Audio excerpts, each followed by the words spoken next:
of whether you're going to go forward or give up, and you made that choice to keep going and thrive. And so you're the first quadriplegic doctor in Australia or anywhere, and the Australian Person of the Year in 2020. So we're so honored to have you and your mom. So shall I just let you take it from here, Dinesh? Because you're the feature. Thanks so much. Thank you, Deborah, for having us and reaching out. It's so nice to talk to our friends in Canada. I always feel like Canada is Australia of the Northern Hemisphere.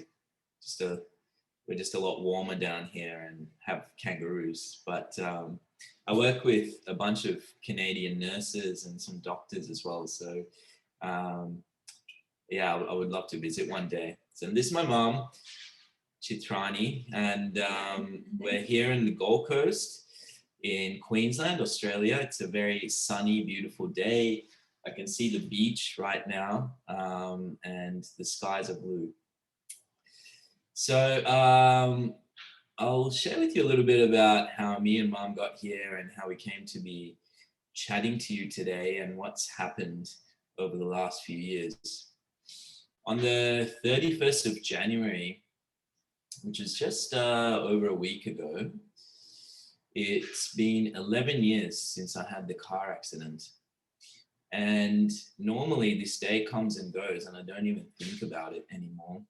And mum a few days later might say, oh, did you realize it was 7 years the other day or 5 years the other day or whatever.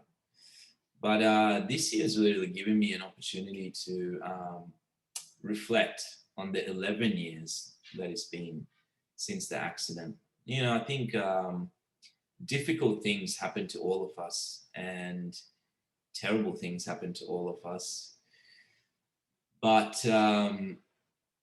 when the car accident first happened and I lost the use of my fingers, half of my arms, and everything below my chest, it felt like the world had crumbled around me. And it felt like I lost everything. And my mom and I, we definitely did lose a lot. We lost family. My dad walked away. We lost our home. We lost all our financial security. And it was a very hard journey. And in the first few days to weeks to months to even the first couple of years, I thought, wow, you know, what if this never happened? And if I could turn back time then, I probably would have turned back time and not have had the accident at all. But now we're 11 years down the track, and the more and more time goes by, I think, you know what, I wouldn't turn time back. And I'm very grateful for life. Every day when I wake up, once I get over the sleep deprivation, I feel very grateful for the life that we have today.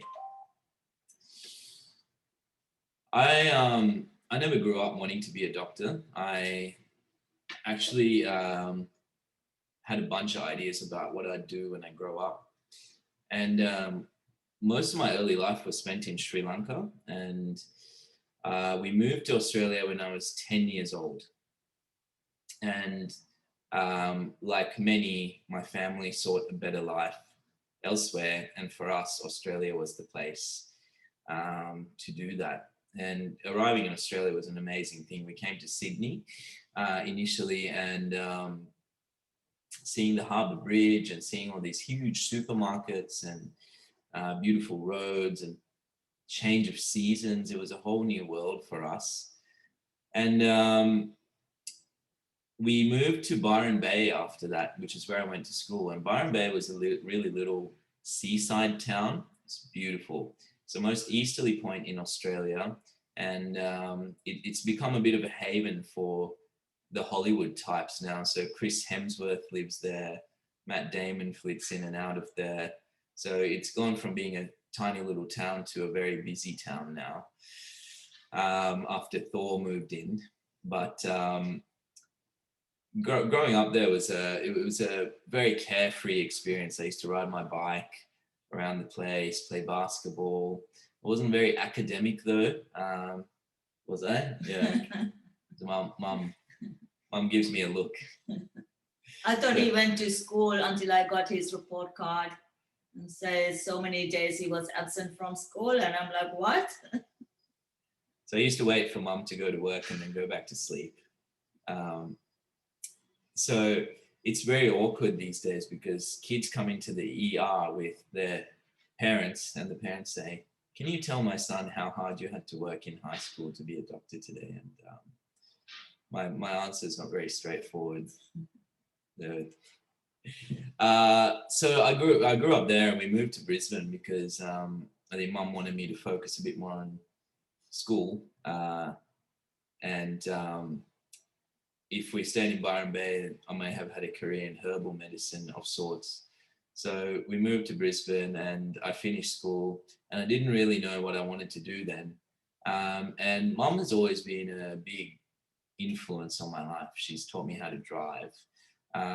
Although on our first driving lesson, she asked me how I know how to work her car already. And that's probably because I used to take it out for drives when she wasn't around. So she's taught me everything. And when I finished high school, I talked to her about what I should do with my life. And we thought that I'd make a good lawyer. So I went to study law. And I don't think I had a particular passion for it.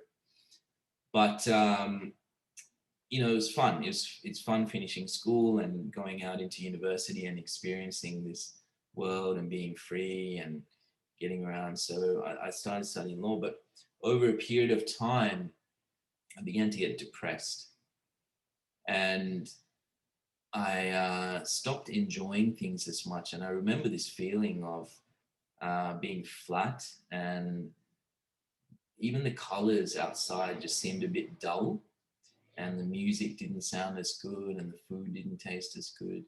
My sleeping patterns changed, my eating patterns changed. So things were very different, and I became a bit more withdrawn, was anxious all the time and started having panic attacks as well. And I think it's been an interesting thing for me because I have the benefit of going through that experience, which is a very dark part of my life, to having this experience of having a spinal cord injury now. And I can safely say that for me, depression was more paralyzing than a spinal cord injury was, which was an interesting realization for me because after the spinal cord injury, I've been able to do so much in my life. I graduated from medical school. I've done all these things. But when I was going through depression, I was a prisoner in my own mind. And that is a very difficult place to be in, I think. These days, we talk so much about mental health and all the difficult issues that people go through. In my profession, suicide is sadly very high. Particularly in the last year during the pandemic, we lost a lot of colleagues, both in medical and nursing, to suicide. So I think that it's time that we have open conversations about these things and, more importantly, try to support each other through these hard times. But anyway, it turned out to be the best thing that happened to me because I started thinking about what I should do with life. Things like depression, I feel, has an organic medical component. But I was talking to a friend last week who's been through a similar experience, and we noted that it's probably also a signpost for us to rethink the way that we're living. And for me, I thought a lot about what I want to do with my life in the future. And again, there's this saying that mom has where you can say it, where she says that by helping one person, you may not change the world, but you'll change the world for them. And this philosophy really, really struck a chord with me because once I started coming out of the depression, through the help of my general practitioner and other things, the whole world changed for me. And I started to see the colors brighter, and I started to hear the music better, and I started to sleep better and taste food more and be out again and be me. So I decided that I want to become a doctor. And that the reason for that is I could do this every single day for other people. So that really re-energized me, and I applied to medical school after I finished law and got in. I knew from the first day that this was my calling, and I loved it from day one. Medical school was amazing. I loved the subject material. I loved everything about it. I loved the people. So 2 years went by, and I was suddenly halfway through medical school. I used to visit my mum a lot of weekends. They live about an hour and a half north of where I am. So I love driving. I love cars. It's a very meditative experience being on the road. You can listen to some music, be alone with your thoughts, and there's no obtrusion. Although these days I seem to take Zoom calls and conference calls in the car now, so it's not as peaceful.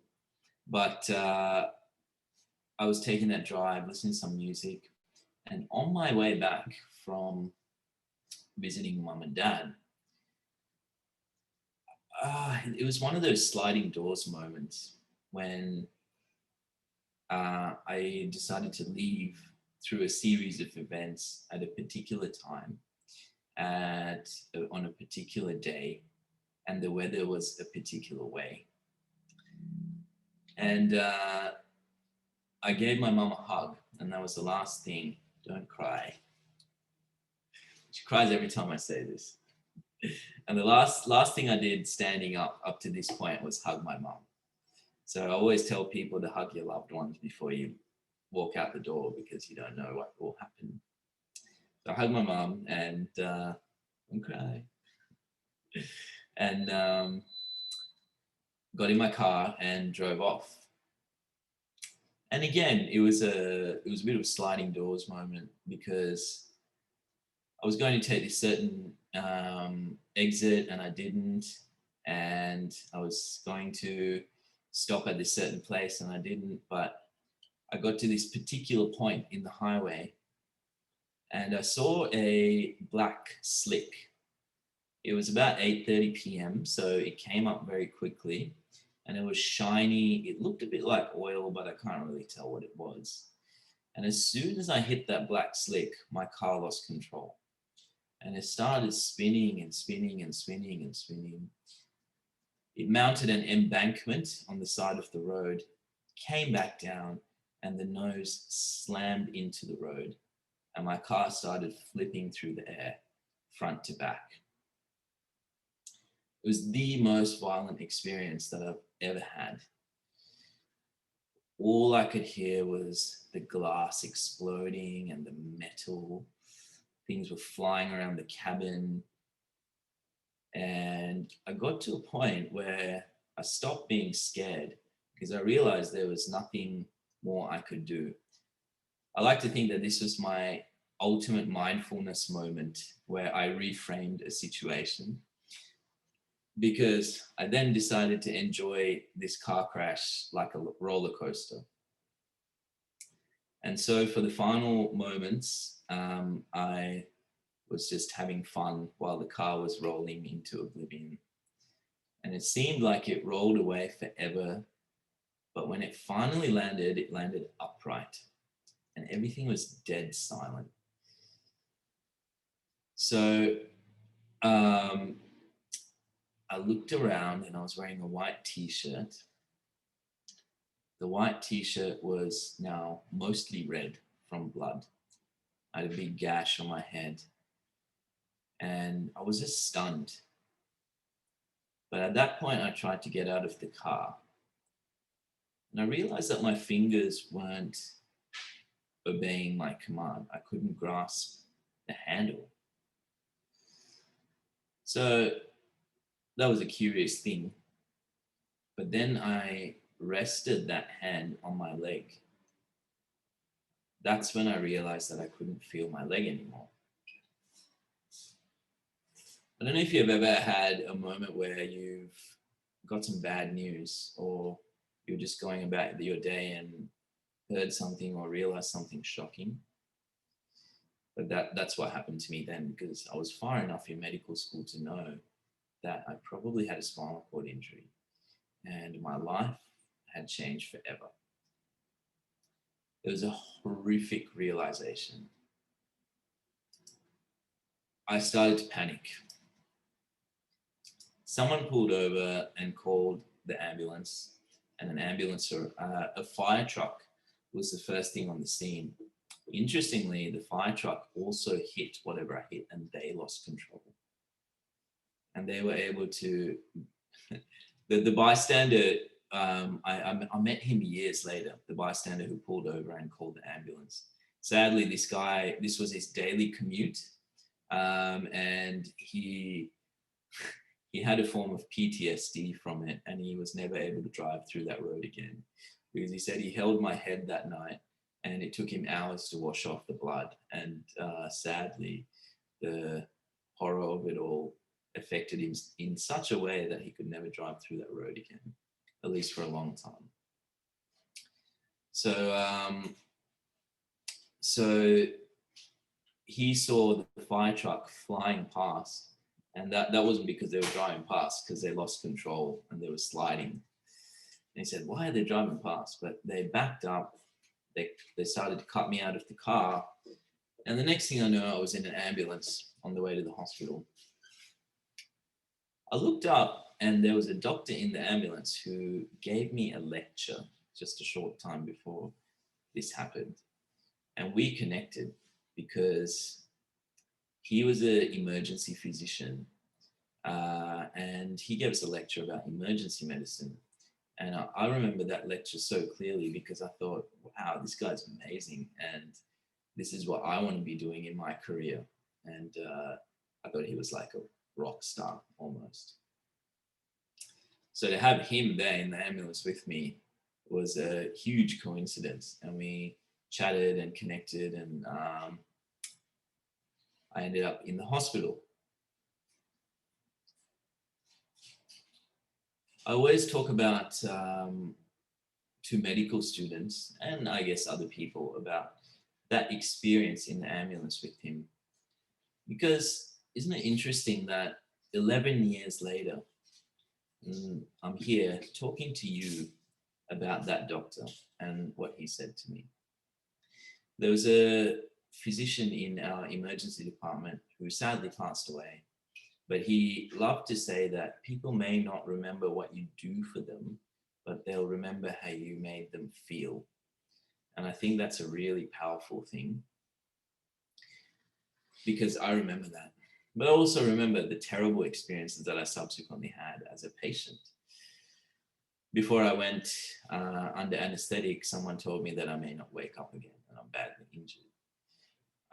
During the subsequent 8 months in hospital, in intensive care and high dependency units and whatever else, people told me that I'd never become a doctor, and people told me that I wouldn't be able to do this and that my life has changed and I should accept it. So I remember some of those things as well, although not as fondly. During those 8 months, Mum and I went through a lot. With these kind of incidents and trauma, we see the physical effects. We see what we see with our eyes. I have a spinal cord injury. It's affected, I use a wheelchair. It's affected my fingers. And there's a physical thing that you can see. There's a lot underneath the surface as well, physically, in that my lungs don't work properly anymore. My skin doesn't work properly anymore. The bladder and all these other things. So there are a lot of physical things that are challenging. And COVID-19 was a really important wake-up call, because if people with spinal cord injury get COVID-19, it can have some pretty dire consequences for us. and me working at the hospital, it was very close to home. So there are all those things, but then there are the social things as well. Financially, people run into significant challenges. Families fall apart all the time. Work and education becomes challenging. So there are all those things that are going on in people's lives when they have a trauma like this. So I was in hospital for nearly 8 months, and then I was discharged and spent another 4 years putting life back together. All these different things. I had more complications. I ended up in the intensive care unit again. We had to, there were some days where mum and I didn't know where we were going to live tomorrow. And our bank accounts are very much in the red, in the minus. And we got through some very, very tricky times. But eventually we started getting some sort of life back together. We worked through some of those things and we had a normal sort of life again in 2014. And then, but I never lost this dream of wanting to be a doctor because it was my passion. I loved it. And I knew that if I waited and I didn't do it, I would probably regret it for the rest of my life. All these people, including my friends and close family, said, this is going to be a very difficult thing for you and you should probably just think about doing something else. But I thought that in our lives, right, I think people can have so many opinions about what we should do. It could be our parents, it could be our friends, it could be society largely, it could be whatever is surrounding us. But at the end of the day, I think when we are facing our last moments on this planet and we're about to meet our maker or whatever we believe in, I don't think you can hold any of those people responsible for life, right? I think we are accountable for the choices that we make. So I thought about that and I thought, you know what, if I don't give this a try, I am going to feel pretty upset about not making that choice. So I did everything I could to get back to medical school, and the academics there, apparently they were divided. There were some that said, there's no way we can put through a medical student with quadriplegia through medicine and having work. But then some were like, let's give it a try. And then someone like, let's give it a try. It may not work. But fortunately, my institution was willing to give it a try. I came back to medical school and we decided that, we're going to give it our all. And that was a team effort, me and mum, Team Palipana. So a friend of mine said that you need to approach this like an Olympian sportsman. And I really regimented my life. There were a lot of days where I woke up at 3 a.m. I got ready. I got to the hospital. It takes a lot longer to get ready now. We woke up about 3.5 hours ago to get ready for this.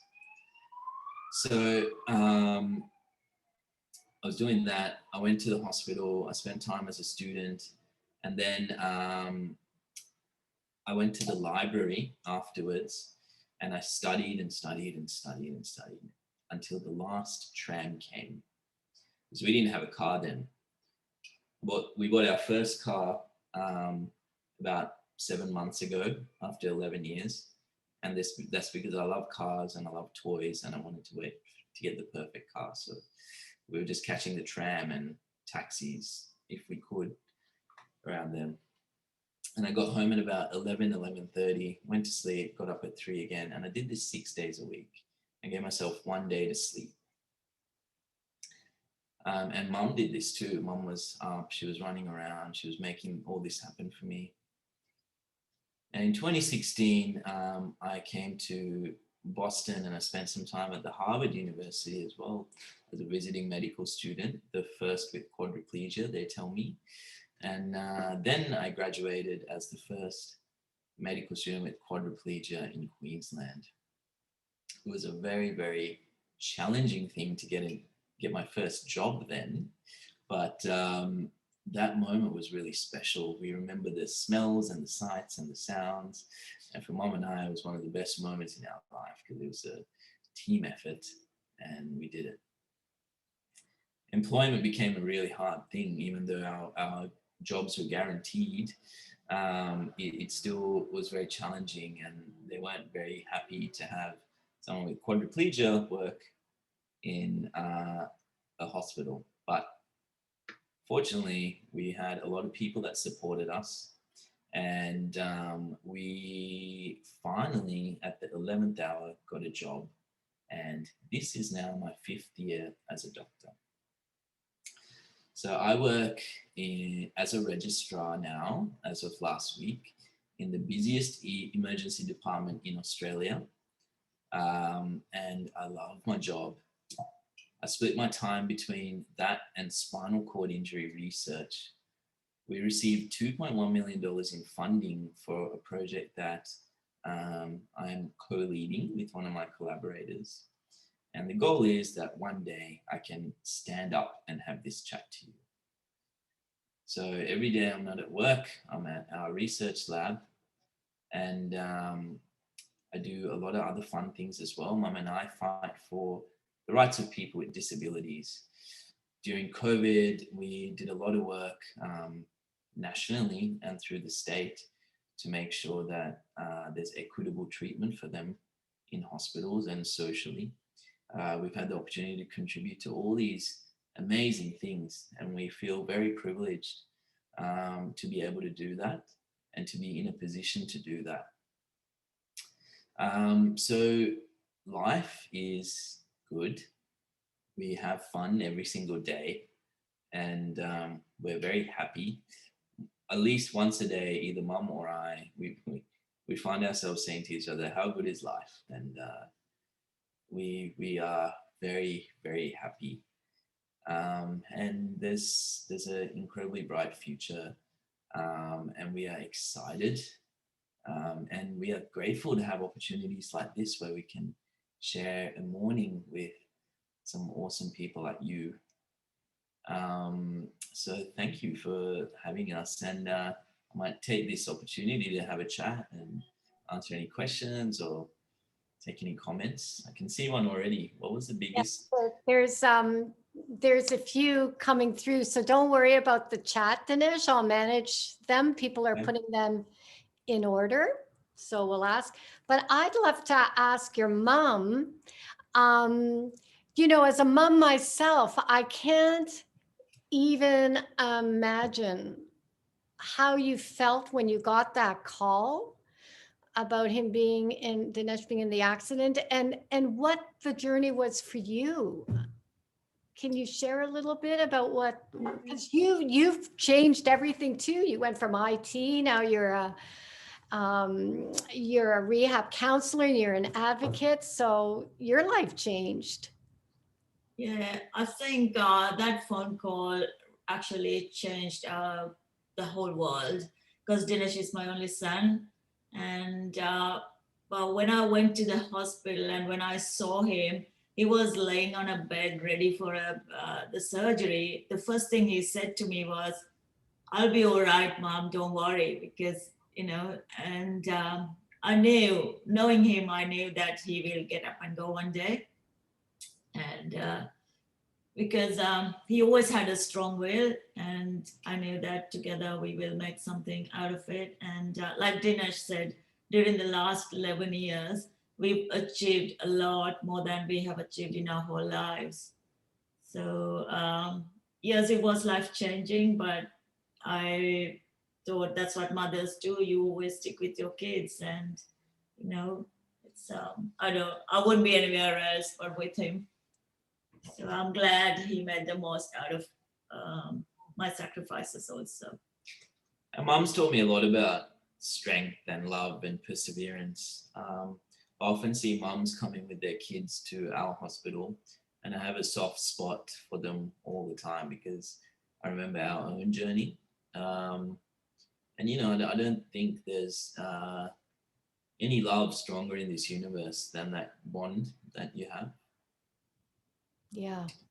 I'm sure, Dinesh, that it must, I mean, you must be just amazing as a doctor because you've been through it, right? So, I watched the couple of the videos and interviews when you've talked to people who are, by the way, it sounds like patients don't even question the fact that you have it's not even an issue for them. Yeah, which was actually fascinating even for me because when I first came back to medical school, I remember this particular conversation with the senior supervisor, who was a doctor, and he said, "I don't think patients would take him seriously." He didn't have this conversation with me, but about me to someone else, and he said that I don't think patients would take him seriously. But it's actually doctors that have been the challenge sometimes through this journey. Every single one of my patients over the last 5 years, 100%, and it would have been thousands of patients now, they've all been incredible, and it's been such a privilege to be a part of their journey. Any out of the ordinary interactions have been positive ones. I remember, for example, one night, it was about 2 a.m. and I was able to care for a patient that had a significant um, physical disability themselves. And when I went into their room, they said, "I'm so glad that you came in because I knew that you'd understand." Yeah. And those things mean a lot. I remember how disempowering it was to be in the hospital. I'm sure some of you would have been in a hospital at some point, and that lack of control and the paternalistic approach that you sometimes experience, and the disempowerment is terrible. And I hate being a patient in a hospital myself still, which is so ironic because I go there all the time to work. But I try to remember that, especially when someone's in distress. You try to remember that and think, okay, this is a hard thing that people go through. It's a hard thing to be in a hospital, be so vulnerable. So it remembers, I remember that all the time. Can I turn to some questions, Dinesh, for you and your mom? Bruno, you had one early on. Thanks. Can you hear me okay? Yes. Great, Dinesh, incredibly powerful. And when you were even recounting, sort of going through the details of the accident, it's very powerful and just a remarkable story about persistence and resilience. But, and you mentioned you had some low points. What was it that allowed you to sort of persevere and refocus that there were better days ahead in what must have been some really challenging times throughout your journey? I think that would be great to share a little bit of your thoughts. Yeah, I think thanks, Bruno. Thank you so much. And I think it's a multifaceted thing. Some days I just thought, you know what, I'm just going to be emotionally indulgent and just wallow a little bit, and it's okay to feel that. Sorry, I think that's the postman. So I think it's okay to feel that. Some days, some days it's about hope. I think hope is really important for both mom and I. Hope for a better day was really important, and I think hope is something that we really quash in society, where we're quick to crush each other's hope. We're quick to say no to other people and to say that something's not possible. But I think hope is such an important thing. Hope for a better day. Hope that everything will be okay. So hope was a really important thing for both of us. And mum and I often talk, and we remind ourselves that for people that we come across these days, to support their hope, but also understanding that life is transient. It's always about ups and downs, and whenever there's a down, there will be a better day around the corner. And Whenever there's an up, I think you need to enjoy it because that's also transient. Mm. So these days, when we have the highs, you know, we try to be grateful, we try to enjoy it, we try to laugh, we try to embrace it. I think, I also sometimes think, I had the benefit of going back to Sri Lanka and seeing how spinal cord injured patients do there, and it's not good. Mm. It's a hard experience. In fact, just yesterday, someone got in touch with me out of the blue and they said, my dad, while traveling in Sri Lanka, suffered a spinal cord injury and I'm trying to medevac him back to Australia. Can you help? And it's the pandemic. It's so hard to transport someone with the travel restrictions and they're just in this country with a spinal cord injury. So, you know, I think there are people that go through some pretty hard times. There are 7 billion something people on this planet. And I would hate to meet the guy who's having the worst day out of all of us. But there's probably someone out there who's having a worse day than any of us are. So, you know, I think that's also important to keep track of. So you have you only have a 1 in 7 billion chance of having the worst day on this planet. Such a great perspective. Chithrani, I'm curious because Dinesh would have learned all of this from you. Where do you get your strength and your hope and your resilience? Where does that come from? I think partly, I think I may have got it from my mom as well because she was quite strong. And I still remember she came to see Dinesh at the hospital all the way from Sri Lanka on her own. So she had like a 14-hour travel. Then she came to the hospital straight, put her bag down, and she cried for a little bit with Dinesh. And then she just got back into work. So when I cried the next day, she just yelled at me and said, what are you crying about? You've got to be there for that child now. And if you cry and if you get down, who's going to be there for that child? Then I realized, yes, that's true, because, you know, it's not about me and it's about Dinesh. So, and I think as a mother, I think we all have that strength within us to look after our children the best we can, especially when they're in a situation like this. So But I did what I can do.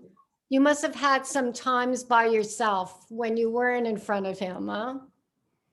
Where you cried alone, I'm sure. I did. I still do some days Yes. because, you know, it's not easy because, Easy.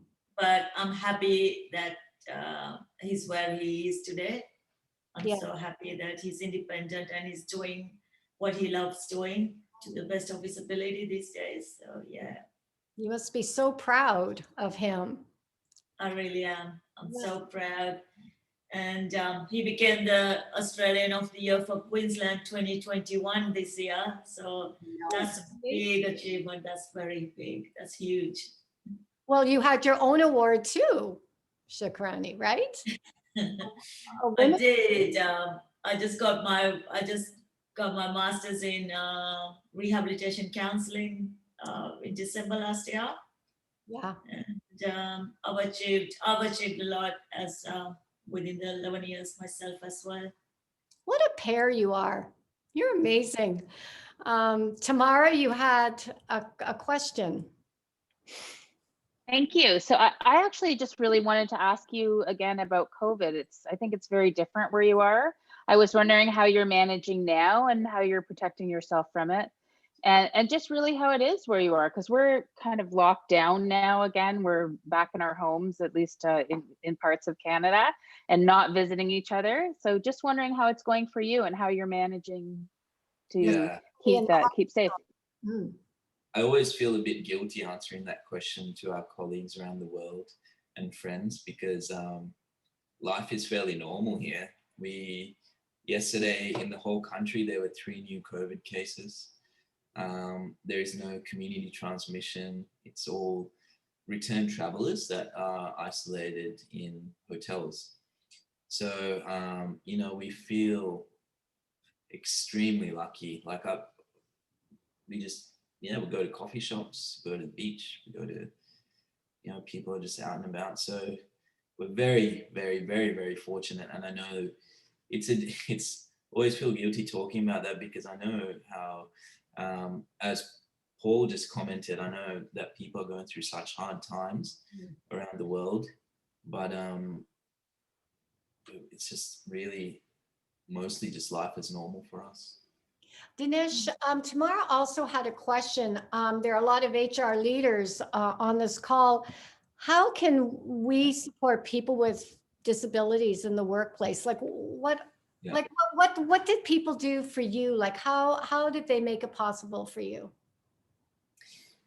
Having good HR leadership is so important, because you lay the foundation for how an organization functions.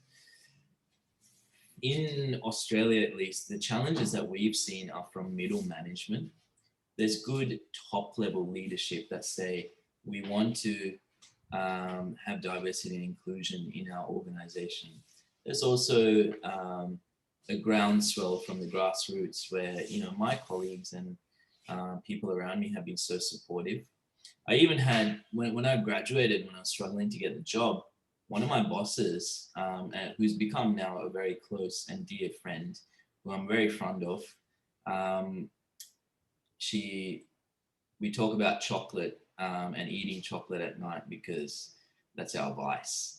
But anyway, she offered to give up a part of her salary to fund my first job. So, there's support like that, but HR setting the tone is really important, and it's actually not that difficult. Most of the challenges that we have are in our own heads. Even I thought, how am I going to do this? How can I function as a doctor? But when you actually get in there and start doing things, it's fairly easy. There's technology, there's voice recognition, whatever you need. And I function very independently at work. So I think just encourage people to take a chance, treat people with equity, and it's really that there's really not that much to it if you just have an open mind and please just give people a chance. Yes. So it sounds. Oh yes, please, Shadrani. Yes, because you're an advocate. Tamara, this is for Tamara. I must say, like, I saw your cat, and I am a very good cat person. And when Dinesh's dad walked away, he walked away with my two cats. Oh, So I was watching your cat. oh, that's so Well, cruel. thank you for the advice. Thanks. So Dinesh, you said something that it's all in your head. So it seems that when somebody with any kind of disability goes forward, people want to, it seems like they put obstacles up that aren't necessarily real. Yeah, and I think that's what prejudices are, isn't it? Because interestingly, sometimes my female colleagues have more challenges in medicine than I do, which is a very interesting insight. I sat with a senior specialist a couple of years ago, and he was saying that our department's all male at the moment, but I think time has come where we can accommodate a female and her needs. And I thought, wow, that's a fascinating thing to say. But I think these things are just in people's heads, right? They think, okay, a female doctor must have these things. The doctor with a disability must have these things. Like, it's really all ideas and notions that we have ingrained in us, which most of the time is untrue.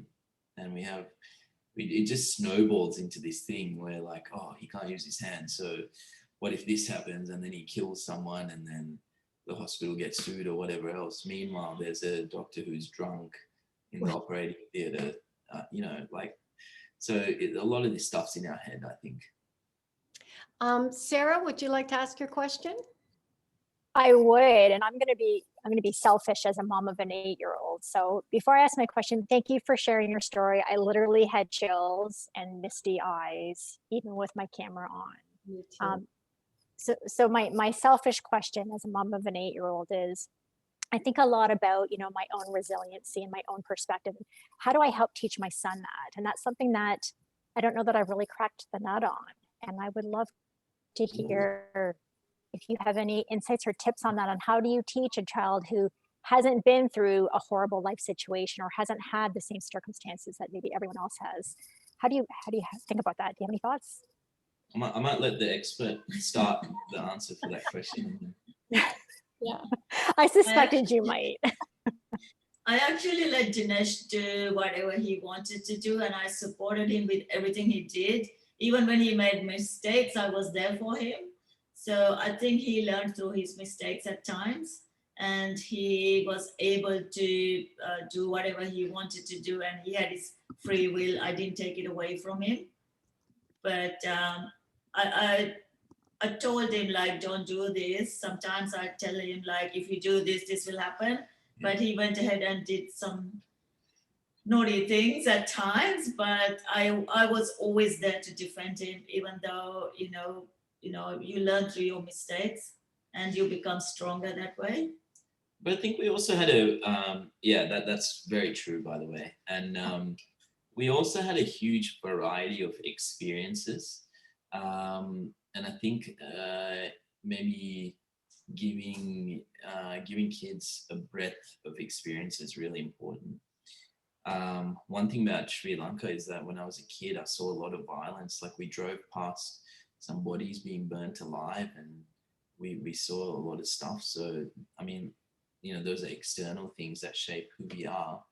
But I think just simple things like there are those kind of experiences that help someone grow in a more controlled environment is really useful, like getting them out in nature and getting them to challenge themselves. And I also worked at McDonald's when I was going through law school, and those kind of things really shape people to handle life, I feel, because now I see some of our junior doctors come through where medicine is their first job, and they tend to sometimes have a bit more of a complicated time navigating that. So I think just, academics are important, but just preparing people for life through that variety of experiences and encouraging people to challenge themselves is really, really important. Thank you. Carla, please. Hi, Dinesh. That was an amazing story. I think the thing that really gave me the chills was the fact how, when you were recounting your accident, that you were conscious all the time throughout the whole thing. Really powerful. What I wanted to ask you was, from the point of view of someone that has been blessed all her life and with a healthy, fairly healthy life. Has there been anything, like, other than your mom, who obviously is your mom and is driven by the love that she has for you, and the health professionals that took care of you, but can you recall an action, something that a perfect stranger, a normal person that you may have met on the street, on the bus, in the cafeteria, that had absolutely nothing to do with you personally in any professional capacity, either said or did, that made a difference to you in terms of assisting you in your path to recovery? One of the concerns I have is that when I encounter someone like you, is, although in my heart of hearts, I look at them as people, like I look at their mind and their heart. I don't really look at everything else. But my concern is that I may be doing something wrong to give the wrong impression, that I may be doing or saying something wrong. So I'd really like to hear if there is. Good question. I think it's those acts of kindness that people give are really important. There are things that random people have come up and said to me, even in the hospital, people have heard that I had an accident, and I may not have met them before, but they might have sent a text message or come to visit. And I think those things really do matter. We may not think that the little things matter sometimes, but it does. I had a friend who she can't really go into details about how I met her while Mum's here, but I had this friend. What? When she heard that I had the accident, she came to the hospital and she hung up the poem Invictus in my cubicle. I don't know if any of you have ever come across this poem, Invictus, but Invictus means invincible. And the poem talks about someone it's an old poem, but essentially he was near death and underwent an amputation. And he talks about how even though, these are the words of the poem, that his head is bloody, he won't bow down, and that his soul is unconquerable. Mm.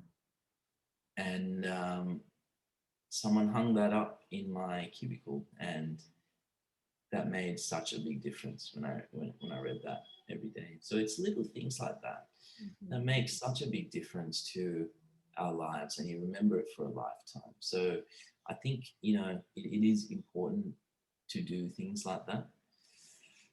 I remember when I was like 11 years old, I used to play softball, and this random lady came up to me at a softball game and said, because I think we had a bad game or something, she said, "Don't worry, I know that you'll do great things in your life." And just, I don't know, that really struck a chord with me as well, and I remember it decades later. So I think those things matter, and you may make missteps. You may not say the right thing all the time, but it's at least important to try. Okay. I think my concern is that it's a little bit the story of, if you help the old lady cross the street, you're being condescending and you're treating her like an invalid. But if you don't help her cross the street, you're basically being, insensitive and all that. And you never know, okay, where is the balance? You can always just ask as well. Beg your pardon? You can always just ask the question as well. And I think on the balance, it's better to have helped than not have helped as well. Right. So I think it's better to just ask sometimes, or just on the balance, it's better to help. I still remember, like, one day I was pushing Dinesh uphill and I was struggling. This stranger came behind me and he gave me a push. Then he gave me a hand with a chair, and that helped me a lot. So he didn't even ask. He just came and he just helped me push. So things like that, like if there's the right time and the right place and the right person to help also. I know what you mean. Like sometimes it's very difficult to gauge, should I help or shouldn't I? Yeah. Well, I guess the asking is important. Can I go to Emmanuel now? Yes, thank you, Dinesh and Mum, for such an inspiring journey. I was wondering, how have you dealt with people having discriminatory behaviors, including those not made directly in front of you? Yeah, it's actually really hurtful. Initially, it was anyway, because I've never, I guess the reality is we were immigrants to a country where we have a different skin color and all those things, but none of those things have really affected us ever. Like, we've never even thought about it. But when this happened, I also just went about my life as a normal person. And I think when it really started to become noticeable is when I came back to medical school, and then the group of Australian medical schools that make policies for medical education came out with this document that looked at excluding people with disabilities from studying medicine. So they had all these physical characteristics. And someone on the committee leaked the document to me when it was drafted, and it said that some of the commentary around it said that this policy should allow us the legal protection to exclude someone with medicine from studying medicine, or already studying medicine. And, you know, that like, I really felt that in my heart. So I was like, whoa, that's a big thing. But, you know, I actually just feel like a normal guy. Like I feel like a normal person. I feel like just a normal human being. And I think keeping that in mind and having a good sense of self really helps. That's probably the big thing for me. And but I think it's got to be a struggle otherwise. And but I think for me, it's just always having a good sense of self. Really, that's been the answer. And making sure that my self-esteem is intact. Yeah. Spend a lot of time in front of the mirror. It's 7 o'clock and we have 2 more questions. Can you hang around for 5 more minutes? Yeah, of course. Oh, that's great. Because Paul has a question for Mom. Go for it. Yeah, my question was around, what do you or have you done for yourself to maintain your strength, whether it's physical, mental? They talk about as you're helping, the most you can do is take care of yourself. I'm just curious as to what you do to take care of yourself. Well, I actually do some Muay Thai and boxing as well to keep myself fit and healthy. And I also like doing what I'm doing makes me happy. So I was not burdened by what I'm doing. Like sometimes Dinesh will wake up at 3 a.m. and I will wake up with him. And sometimes we will go to bed around 2 a.m. and we only get about some days we only get about 4 hours of sleep. But because I enjoy what I do and I do it wholeheartedly and I don't feel like, you know, it's taking the toll on me yet. So I think that's what keeps me going. She's fierce. I would not want to be punched or kicked by a mom. And she's running. And I'm curious, during those years, at the beginning in those years of Dinesh's rehab, I mean, what kept you going through that? Did you have a community around you, or was it just your inner strength? Well, to be honest, when my husband walked away, like it was not even 6 months after his accident. So maybe 3 weeks, into 3 weeks, he said, we have to take turns visiting Dinesh at the hospital. I said, no way, I'm going to go there every day. So then he started distancing, and all the friends we've had were family friends, and most of them were his friends. So they all walked away as well.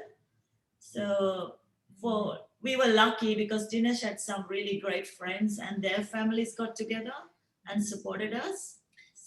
Yeah, so I still have an email actually from that dad sent to mom where he suggested that I be put in a nursing home. So anyway. Right? Painful, right? To hear that or to get that.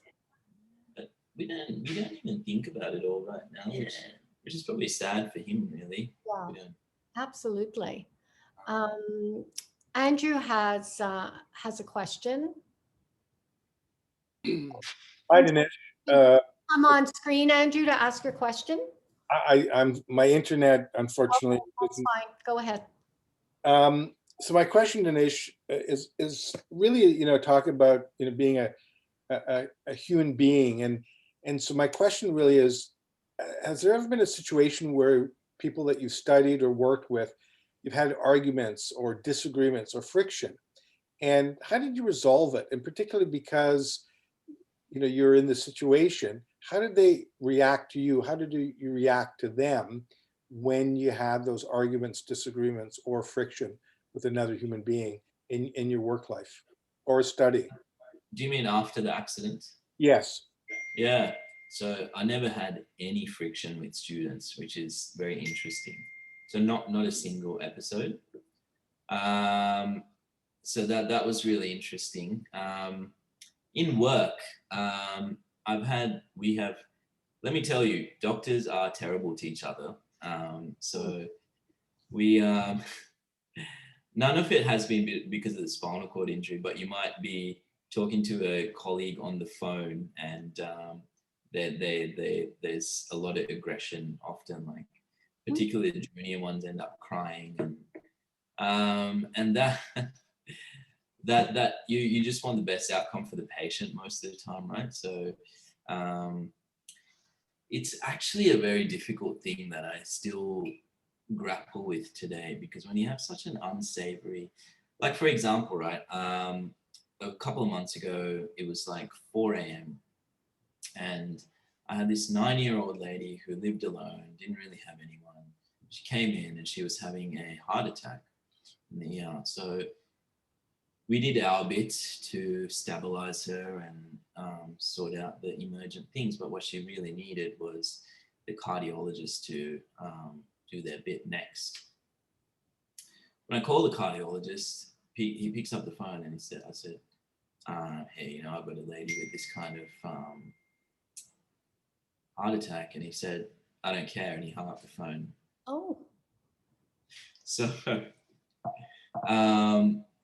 those kind of interactions are very annoying and difficult, and they leave you feeling sour. And to be honest, Andrew, I'm still figuring out how to best deal with them, because I never talk to people that way. But there's never been anything like that because of the spinal cord injury, though. Mm-hmm. It's just Thank general you. work Good. stuff. Thank you so much. It's all right. General work things. Okay, so thank you. I'm not going to keep you longer. That's okay. I think there was just a question from Michael, which I don't know if Oh, I is it, did I miss Michael? I'm sorry, Michael. Thank you for keeping track, Dinesh. That's right. Michael, are you here? Oh, maybe Michael's gone. Oh, That's right. I wonder what his question. What is his question? I must have missed it. I guess he had. Yeah, he was just. I'm going to go back. It must have been way back. And I think Paul also had a question about. Oh yeah, what was the biggest daily challenge going back to school? Yes. It's really just the physical stuff. To keep it brief, just getting ready in the morning and wrapping up at night and making sure. It was just the really logistical things around the spinal cord injury. There was nothing really technical with medicine. So that was really our biggest challenge to get in place. And I think Paul Weber had a question as well. Is Paul still here, or is he? Paul's here, but did you have another question, Paul? I had asked one earlier on. It was about, you know, the mental health versus the physical health, and you've had experience dealing with both, and it was with those with mental health, both mental and physical, going through the pandemic. Those of us that are trying to support people with the physical or mental health challenges, as someone who's kind of been struggled with both, what advice do you have to those of us who are trying to be there to support, but we don't have those personal experiences, if you will, to support them? Any I think really, differences, I guess, the difference between physical versus mental. Is there a different approach we should take? Yeah, think about? I think both are actually the same. You know, like people face a lot of hardships with both things, but it's really just the simple things like asking, "Are you okay? Is there anything I can do to help?" Or sometimes just saying, "Hey, why don't I come over and help you with your dishes," or something like that. Like it's really some of the simple stuff. Or you know, like I think a year and a half ago, Mum fell and she dislocated her elbow. Well, we had a friend who just brought over dinner for the week. So I think like actual like tangible things like that, whether they're going to a mental health challenge or a physical health challenge, really makes a difference. When we were, like I said, fortunately, we were never at the height of the pandemic like you are. But when it was first starting and when things were beginning to escalate, I think everyone was really nervous, and it was a bit of a challenging time in the hospital. Interestingly, conflict was up by a significant percent as well between doctors. But the community came through and they sent us chocolates and flowers and cards and all these nice things. So things like that, I think, really make a difference. Little things, just to let someone know that you're thinking of them. Because that's one of the things that I lost when I was going through the spinal cord injury. People stick around for the initial few weeks, but then everyone disappeared when it was getting into the long haul.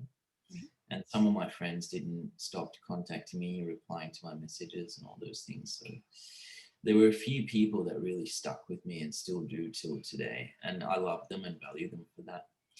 You know, the last year I was able to, late last year, I was able to give something to the National Museum of Australia that was of significance to me. And I'll put a link to that. But I gave them my scrub top, and the scrub top has the names and signatures of all the people who have been there for me through this journey and have stuck around with me through this time. So it was a really nice way to be able to acknowledge them for what they did. So it's in the link, everybody. Yeah. That's beautiful. Thank you. Dinesh and Chitrani, you know, I don't even know how to thank you enough for taking the time to talk to us. You two, you've got a beautiful relationship. It's so nice to see it. And it's a beautiful story, Dinesh, and it's so meaningful to us. And I don't know if you've been watching the chat, but everybody has appreciated, you know, sharing your time and your story. Thank you, everyone. It's so nice to share some time with such a beautiful group. And if you ever want to chat or get in touch, reach out to Deborah, who has our email address, or you can look me up on LinkedIn as well. Yes.